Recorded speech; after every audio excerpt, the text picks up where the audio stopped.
नमो बुद्धाय. जय भीम. विश्ववंदनीय तथागत भगवान बुद्ध, भारतीय बौद्ध महासभेचे संस्थापक तथा भारतीय राज्यघराणे शिल्पकार बोधिसत्व डॉक्टर बाबासाहेब आंबेडकर या महामानवांना सर्वप्रथम वंदन करतो. प्रियदर्शी राजा सम्राट अशोक यांची 2330वी जयंती गाडेगाव खुर्द या ठिकाणी भारतीय बौद्ध महासभा तालुका शाखा जळगाव जामोदच्या वतीने साजरी करण्यात आली. ज्या प्रियदर्शी राजा सम्राट अशोकाने आपल्या कलिंग युद्ध जिंकल्यानंतर त्यांनी ज्यावेळेस मनुष्य संहार बघितला त्यावेळेस त्यांचे जे मन आहे, मन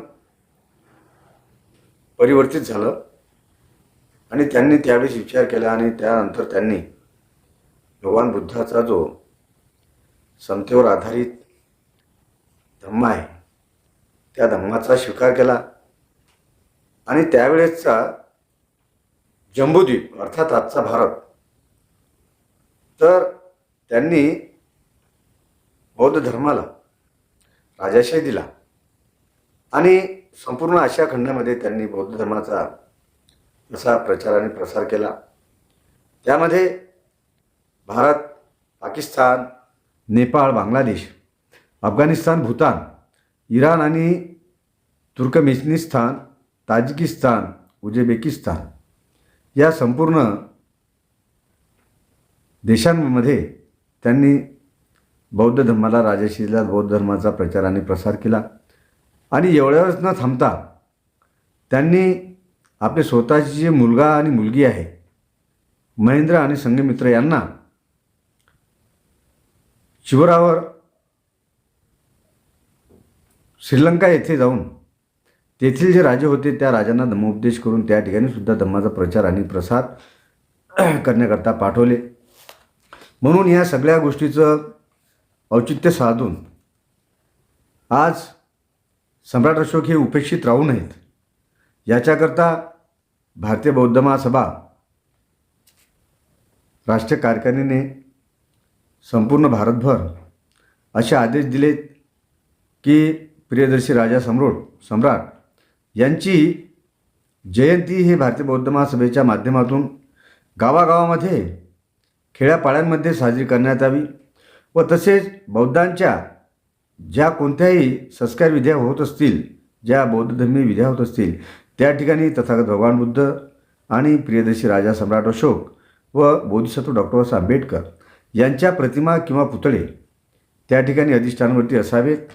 आणि त्याच अनुषंगानं आम्ही भारतीय बौद्ध महासभा तालुका शाखा जळगाव जामोदच्या वतीनं गाडेगाव खुर्द या ठिकाणी सम्राट अशोकाची जयंती साजरी केली. त्या ठिकाणी सर्वप्रथम आदर्शांना वंदन करून धूप आणि दीपाने पूजन करण्यात आली आणि त्यावेळी प्रमुख उपस्थिती म्हणून भारतीय बौद्ध महासभेचे तालुका अध्यक्ष आयुष्यमान जगदीश हातेकर, आयुष्यमान विनोद शेवगावकर तालुका कोषाध्यक्ष, भास्कर जुमले संरक्षण विभाग उपाध्यक्ष, बौद्धाचार्य मधुकर गवई संरक्षण विभाग सचिव आनंद लहासे, विजय भारसाकडे सर, भीमराव हेरोडे, सुनील तायडे, मोहन वानखडे कार्यालयीन सचिव भारतीय बौद्ध महासभा, उदयभान तायडे, भगवान सावळे, निनाजी सावळे व कैलास सावळे असे बहुसंख्य बौद्ध उपासक आणि उपासिका कार्यक्रमाला सम्राट अशोकाला अभिवादन करण्याकरता उपस्थित होते. तर बघूया आपण सविस्तरपणे बातमीपत्र पुढीलप्रमाणे. तो धम्म डॉक्टर बाबासाहेब आंबेडकर यांनी आपल्याला 14 ऑक्टोबर 1956 दिलेला आहे आणि तेव्हापासून आपण त्या धम्मानुसार आपली वाटचाल करत आहोत. महार जात होती आणि महार जातीनुसार हिंदू धर्म होता आणि हिंदू धर्मामध्ये ज्या आपल्याला काही रूढी परंपरा चालीरीती चिकटलेल्या होत्या त्या आपण 1956 पासून त्यांना मुठमाती दिलेली आहे आणि त्याचा परिणाम आपण पाहत आहोत की आज आपली प्रगती खूप मोठ्या झपाट्याने झालेली आहे. तर याच्या मागचे कारण म्हणजेच डॉक्टर बाबासाहेब आंबेडकर यांनी आपल्याला दिलेली बौद्ध धर्माची दीक्षा. आणि डॉक्टर बाबासाहेब आंबेडकर यांनी जे काही बौद्ध धर्माचे नियम आपल्याला सांगितले आहे त्यानुसार जे आपण जी आपली वाटचाल करत आहोत त्यानुसार आपली प्रगती झालेली आहे.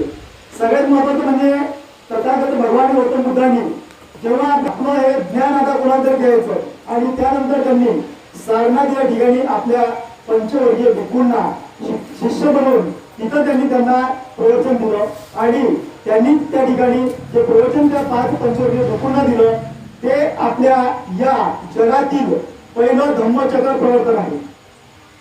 आणि तिथून बौद्ध धर्माच्या वाटचालीला सुरुवात झाली.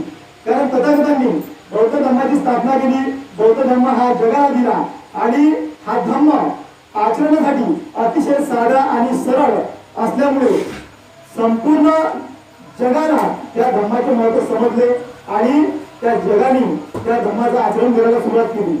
त्यावेळेस तथागतांच्या काळामध्ये हिंदू धर्मामध्ये असलेलं कर्मकांड खूप वाढलेलं होतं. होम हवन वाढलेले होते. त्यानंतर नरबळी पशुबळी वाढलेले होते. आणि अशा परिस्थितीत तथागतांनी आपल्या धर्माची मोठमोठ रोवली आणि त्यासाठी तथागतांना किती त्याग करावा लागला, किती त्यांना तपश्चर्या करावी लागली हे आपल्याला सर्वांना माहीत आहे. आणि त्यांच्या अशा या महान कार्यातून महान तपश्चर्यातून आपल्याला हा धम्म मिळालेला आहे. त्यानंतर सम्राट अशोक हे असे महान व्यक्ती होते की सम्राट अशोक यांना जगाच्या पाठीवर चक्रवर्ती सम्राट म्हणजे सम्राटांना सम्राट म्हणून संबोधले जाते. कारण यांचं जे राज्य आहे हे जगामध्ये कोणत्याही राजाने एवढं राज्य जिंकलेलं नव्हतं. एवढं राज्य सम्राट अशोकांनी जिंकलेलं होतं. तर आज आपण जो आपला भारत देश पाहतो तर त्या काळात सम्राट अशोकाने जे काही राज्य आपलं स्थापन केलं होतं त्याच्यामध्ये भारत, आता पाकिस्तान, अफगाणिस्तान, नेपाळ, भूतान, बांगलादेश, इराण, त्यानंतर कझाकिस्तान, एवढ्या मोठ्या श्रीलंका, एवढा मोठा प्रदेश हा संपूर्ण सम्राट अशोकाच्या अधिपत्याखाली होता. आणि सम्राट अशोक हे महान चक्रवर्ती राजा म्हणून त्यांचा जो प्रदेश होता त्याला जम्बूद्वीप बनवून संपूर्ण जगामध्ये ओळखलं जात होतं. आणि सम्राट अशोक हे आपल्या संपूर्ण त्यांच्या कार्यकाळामध्ये एकही युद्ध हरलेले नाहीत. पण जेव्हा इसवी सन पूर्व 261 मध्ये कलिंग या ठिकाणी युद्ध झालं आणि त्यावेळेस कलिंग या ठिकाणी कलिंगचं साम्राज्य होतं, त्याचा सम्राट होता त्या ठिकाणी अनंत पद्मनाभ नावाचा सम्राट होता. आणि त्याच्या विरुद्ध आपल्या सम्राट अशोकांनी युद्ध करायला ठरवलं. कारण तो प्रदेश सम्राट अशोकाला जिंकायचा होता. आणि त्यावेळेस इसवी सन पूर्व 261 मध्ये त्या कलिंगावर सम्राट अशोकांनी युद्ध केलं. आणि त्या युद्धामध्ये सम्राट अशोकांनी काय केलं की जवळपास 1 लाख सैन्य सम्राट अशोकाचा. आणि त्यावेळेस ते युद्ध उघड सम्राट अशोक गेले त्यावेळेस त्यांनी तिथे काय पाहिलं तर तिथं त्यांना दिसलं की जिकडे तिकडे रक्त सांडलेलं आहे. रक्त सांडलेलं आहे. कोणाचा हात तुटलेला आहे, कोणाचा पाय तुटलेला आहे, कोणाची मान तुटलेली आहे, कोणाचं धड वेगळं झालेलं आहे, मूर्त वेगळं झालेलं आहे. आणि त्या ठिकाणी पाया जोडजोडाने रडत होत्या, आक्रोश करत होत्या. लहान मुलं रडत होती, काही म्हातारे लोक रडत होते. आणि कशासाठी तर त्या युद्धामध्ये कोणाचा बाप मेला होता, कोणाचा मुलगा मेला होता, कोणाचा भाऊ मेला होता, कोणाचा पती मेला होता, कोणा एखाद्या माणसाचा मोठा भाऊ मेला असेल, लहान भाऊ मेला असेल तर ज्यांचा कोणीतरी त्या युद्धात मेलेलं होतं ते सर्वजण त्या ठिकाणी खूप जोरात रडत होते, आक्रोश करत होते. आणि सम्राट अशोकांनी हे सर्व चित्र पाहिलं. आणि ते पाहिल्यानंतर सम्राट अशोकाला अतिशय दुःख झालं. आणि सम्राट अशोकांनी आपल्या मनात ठरवलं की आपण या ठिकाणी युद्ध तर जिंकलो पण काहीतरी आपण हरलो आहे. तर काय हरलो आहे की या ठिकाणी जे माता रडतात त्यांचं प्रेम आपण मिळू शकलो नाही. ज्या विधवा स्त्रिया ठिकाणी झालेल्या आहेत त्यांचे पती आपण त्यांना वापर देऊ शकत नाही. ज्या लहान मुलांचे बाप या ठिकाणी मरून पडले त्यांना आपण बाप देऊ शकत नाही. ज्या लोकांचा या ठिकाणी भाऊ गेला असेल, ज्या म्हाताऱ्या आई वडिलांचा मुलगा गेला असेल त्यांना आपण मुलगा देऊ शकत नाही. तर याचा पश्चाताप सम्राट अशोकाला झाला. आणि तेव्हापासून सम्राट अशोकाने शपथ घेतली की याच्यानंतर मी युद्ध करणार नाही. आणि त्या ठिकाणी त्यांनी ठरवलं की यानंतर जगाच्या पाठीवर जर कोणता धर्म असेल, शांततेने जगा धर्म असेल तो तथागतांनी दिलेला बौद्ध धर्म आहे. तर बौद्ध धर्म सम्राट अशोकांनी स्वीकारला. आणि तिथून सम्राट अशोकांनी संपूर्ण आपल्या जिंकलेल्या प्रदेशामध्ये बौद्ध धर्माचा प्रचार आणि प्रसार करणं सुरू केलं. एवढंच नव्हे तर आपण बघतो की त्याने त्या काळामध्ये 84,000 बौद्ध स्तूप बांधले. आजही त्याचे काही जे अवशेष आहेत ते आपल्याला पाहायला मिळतात. आपल्या बाजूला भोर या ठिकाणी सम्राट अशोकालीन स्तूप त्या ठिकाणी अवशेष निघालेले आहेत. म्हणजे विचार करा की आपल्या जवळपास येऊन सुद्धा सम्राट अशोकाने इथं बौद्ध स्तूप बांधलेला आहे. म्हणजे संपूर्ण जिंकलेल्या त्या प्रदेशामध्ये या स्तूपाचं निर्मिती त्यांनी केली.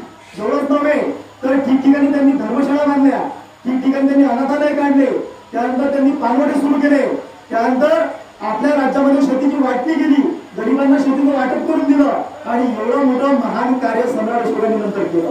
आणि ज्यावेळेस सम्राट अशोकांनी हे धर्म परिवर्तन केलं तर ते या जगाच्या पाठीवरचं दुसरं धर्म परिवर्तन होतं. आणि त्याच्यानंतर